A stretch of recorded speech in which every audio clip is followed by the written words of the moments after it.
প্রথমে একটা পেঁয়াজ কুচি কুচি করে কেটে নেব, তারপর ছোটো করে কেটে নেওয়ার পরে তারপর পাস্তাটাকে সেদ্ধ করে রাখা পাস্তাটাকে কড়াইতে দেব।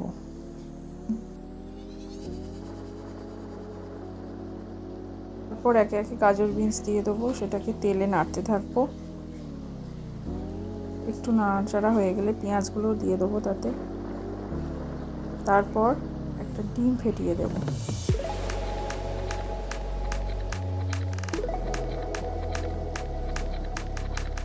একটা ডিম দিয়ে দেওয়ার পরে ভালো করে নাড়বো আর সামান্য নুন দিয়ে দেবো তাতে।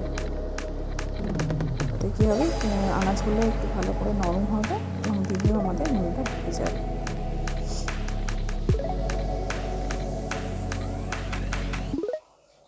এইভাবে কিছুক্ষণ নাড়াচাড়া করতে থাকবো।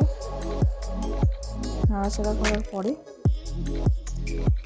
আসল যে জিনিস, পাস্তা করার main ingredients red sauce, pasta sauce, সেটাকে দিয়ে দেবো। এটি হচ্ছে ফান ফুডসের আমি ইউজ করি, যেটা এই যে ছবিটি আপনাদের দেখালাম। তারপরে সেটাকে ভালো করে নাড়াচাড়া করব। মোটামুটি একটু নাড়াচাড়া করে আমি সেদ্ধ করে রাখা পাস্তাটা, আগে থেকে সেদ্ধ করে রাখা পাস্তাটা ওর মধ্যে দিয়ে দেবো। ভালোভাবে এটাকে নাড়তে থাকবো। মোটামুটি আমার কাজ হয়ে এসছে।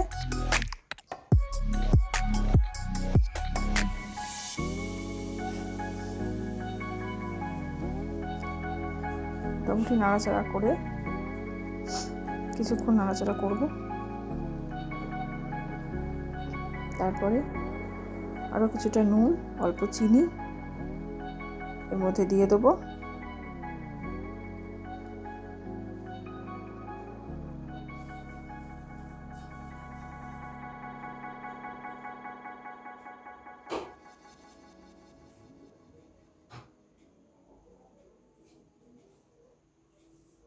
ভালো করে নাড়াচাড়া করতে থাকবো।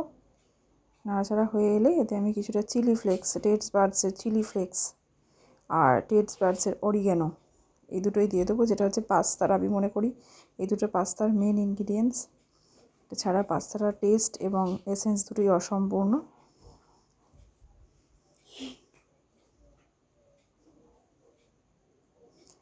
আমার পাস্তা অলমোস্ট রেডি। আপনারা খুব সহজেই বাড়িতে যদি কোনো বাচ্চা থাকে, যদি বলে সঙ্গে সঙ্গে খিদে পেয়েছে, এই পাস্তা তাহলে সঙ্গে সঙ্গে বানিয়ে দিতে পারেন। Very easy.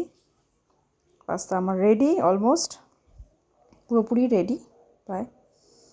এটা আরেকটু সস আমার মনে হলো একটু কম, তাই জন্য আরেকটু সস দিয়ে দিচ্ছি। একটু সস দিয়ে দিলাম। আরেকটু ভালো করে নাড়াচাড়া করলাম।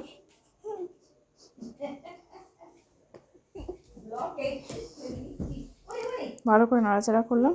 এবারে আমি একটা জায়গায় সার্ভ করে নেব। ডান, আমার pasta ready to serve. Pasta